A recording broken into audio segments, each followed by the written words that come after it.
Arrebatamento. Apocalipse 6. Versículo 12 ao 17. Porque eu creio no arrebatamento, e que a igreja não passará pela grande tribulação, diferentemente dos que não creem. Se você examinar as profecias, o que foi dito pelo profeta Joel com respeito à grande tribulação, e depois o nosso Senhor Jesus Cristo confirmou, em Mateus 24, sobre o dia de sua volta, perceberá nitidamente que tudo o que eles disseram está exposto aqui na abertura do sexto selo, em Apocalipse 6. Portanto, não há como se negar que tudo começará ali. O sexto selo. E vi quando abriu o sexto selo, e houve um grande terremoto, e o sol tornou-se negro como saco de cilício, e a lua tornou-se como sangue, e as estrelas do céu caíram sobre a terra, como quando a gueira, sacudida por um vento forte, deixa cair os seus bus verdes. E o céu recolheu-se como um livro que se enrola, e todos os montes e ilhas foram removidos dos seus lugares. E os reis da terra, e os grandes, e os chefes militares, e os ricos, e os poderosos, e todo escravo, e todo livre, se esconderão nas cavernas e nas rochas das montanhas, e diziam aos montes e aos rochedos: cai sobre nós, e escondei-nos da face daquele que está assentado sobre o trono, e do Cordeiro, porque é vindo o grande dia da sua ira, e quem poderá subsistir? Apocalipse 6, versículos 12 ao 17. Mas quando o arrebatamento acontece, será como relâmpago, como de fato está exposto em Mateus 24, versículo 27, porque assim como o relâmpago sai do Oriente e se mostra até o Ocidente, assim será também a vinda do Filho do Homem.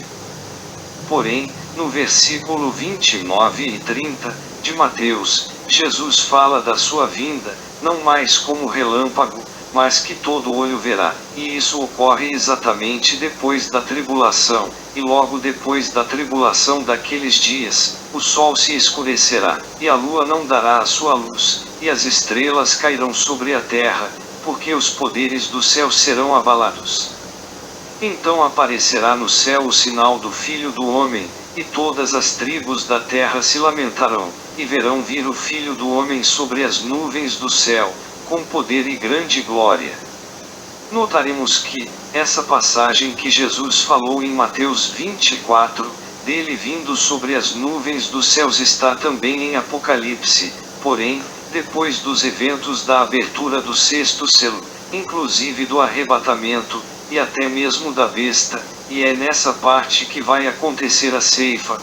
E olhei, e eis uma nuvem branca, e assentado sobre a nuvem semelhante ao olho do homem, que tinha sobre a cabeça uma coroa de ouro, e na mão uma foiceada. Apocalipse 14, versículo 14. Apocalipse 7. É no capítulo 7 que veremos que aconteceu o arrebatamento, porém, no capítulo 6 não se vê falar disso. Talvez seja por isso o motivo de muitos contestarem esse acontecimento antes da grande tribulação. Só aqui no capítulo 7 é que perceberemos que aconteceu um grande mistério na hora do grande evento cataclísmico que ocorreu com a abertura do sexto selo. Depois que o apóstolo João vê os 144.000 que foram selados, de todas as tribos de Israel, ele verá também uma grande multidão diante do trono, a qual ninguém podia contar. Depois destas coisas olhei, e eis uma grande multidão, que ninguém podia contar, de todas as nações, tribos, povos e línguas, que estavam em pé diante do trono e na presença do Cordeiro, trajando compridas vestes brancas, e com palmas em suas mãos. Apocalipse 7, versículo 9. Apocalipse 13. A besta só vai aparecer no capítulo 13, e será aqui que ela mandará marcar a toda a humanidade, para ter o controle do governo mundial, mas aqui a igreja já não se encontra, ela foi arrebatada e se encontra diante do trono de Deus, como vimos no capítulo 7 de Apocalipse. Porém, ainda existe milhares ou até mesmo milhões de cristãos que estarão fugindo e se escondendo da perseguição da besta, ou seja, não é a igreja em si, mas parte da igreja que ficou, e foi-lhe concedido também dar fôlego à imagem da besta, para que a imagem da besta falasse, quisesse que fossem mortos todos os que não adorassem a imagem da besta. E fez que a todos, pequenos e grandes, ricos e pobres, livres e escravos, lhes fosse posto um sinal na mão direita, ou na fronte, para que ninguém pudesse comprar ou vender, senão aquele que tivesse o sinal, ou o nome da besta, ou o número do seu nome. Apocalipse 13, versículos 15, 16 e 17. Apocalipse 14. Aqui nós vamos perceber que Cristo entregou os arrebatados ao Pai e voltou.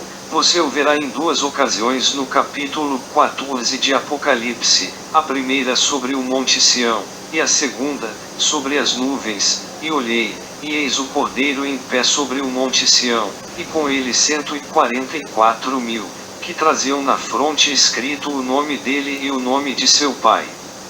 Apocalipse 14 versículo 1. Depois aqui, e olhei, e eis uma nuvem branca, e assentado sobre a nuvem semelhante ao olho do homem, que tinha sobre a cabeça uma coroa de ouro, e na mão uma foiceada. E outro anjo saiu do santuário, clamando com grande voz ao que estava assentado sobre a nuvem, lança a tua foice e ceifa, porque é chegada a hora de ceifar, porque já a seara da terra está madura. Então aquele que estava assentado sobre a nuvem meteu a sua foice à terra, e a terra foi ceifada. Apocalipse 14 versículos 14, 15 e 16. Apocalipse 15. Já aqui neste capítulo, é onde o apóstolo João vê os 7 anjos que consumarão os juízos de Deus sobre a terra. Eles trazem em suas mãos as últimas 7 pragas, mas é a partir daqui também que você verá os que venceram a besta, ou seja, os que ficaram no arrebatamento, e vi como que um mar de vidro misturado com fogo, e os que tinham vencido a besta e a sua imagem e o número do seu nome, estavam em pé junto ao mar de vidro, e tinham harpas de Deus. E cantavam o cântico de Moisés, servo de Deus, e o cântico do Cordeiro, dizendo: Grandes e admiráveis são as tuas obras, ó Senhor Deus Todo-Poderoso, justos e verdadeiros são os teus caminhos, ó Rei dos séculos. Apocalipse 15 versículos 2 e 3. Apocalipse 20. Porém, só aqui no capítulo 20, é que você terá um melhor entendimento sobre o que aconteceu de fato lá na abertura do 6º selo e é impossível se dizer que não se tratam de duas situações distintas, o arrebatamento e os que ficaram e que venceram a besta pelo sangue do Cordeiro. Na primeira análise do versículo 9, do capítulo 7, quando João vê uma grande multidão, de todas as tribos, povos, línguas e nações, a qual ninguém podia contar. O apóstolo vê pessoas ressuscitadas e arrebatadas, não são almas. No entanto, no capítulo 20 ele vê as almas, e ainda vai citar claramente a palavra, e reviverão. Veja que a palavra está bem clara, eles estavam mortos, diferentemente da multidão que se encontrava diante do trono de Deus, no capítulo 7. Portanto, é fato, de que existiu sim, um arrebatamento, e na verdade ninguém percebeu, como também Jesus dá um exemplo dos dias de Noé: comiam, bebiam, casavam, e davam-se em casamento, até que Noé entrou na arca e ninguém percebeu, e veio o dilúvio e levou a todos. Simplesmente, Jesus estava falando que a distração do povo estava tão grande naqueles dias, que ninguém percebeu Noé entrar na arca. A mesma coisa que está acontecendo nos dias atuais, a parafernália tecnológica está impedindo as pessoas de ficarem atentas para as coisas espirituais. Então vi os tronos, e aos que se assentaram sobre eles foi dado o poder de julgar, e vi as almas daqueles que foram degolados por causa do testemunho de Jesus e da palavra de Deus, e que não adoraram a besta nem a sua imagem, e não receberam o sinal na fronte nem nas mãos, e reviverão, e reinaram com Cristo durante 1000 anos. Mas os outros mortos não reviverão, até que os 1000 anos se completassem. Esta é a primeira ressurreição. Apocalipse 20 versículos 4 e 5.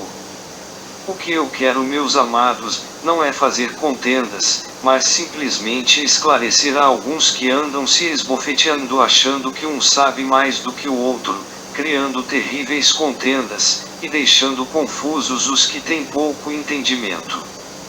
Espero que esse estudo seja edificante para a sua vida, e que você mude a sua forma de pensar com o seu próprio entendimento, mas busque no Espírito Santo sabedoria, para poder ensinar aos que não sabem nada.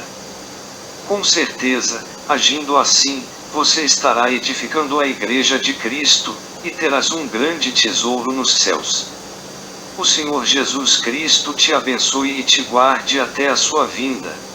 Se você puder compartilhar esse estudo, para edificar a vida de outros que ainda estão confusos, assim faça, compartilhe, para a honra e glória do nosso Deus, o Eterno, e do nosso Senhor Jesus Cristo tão somente. Amém.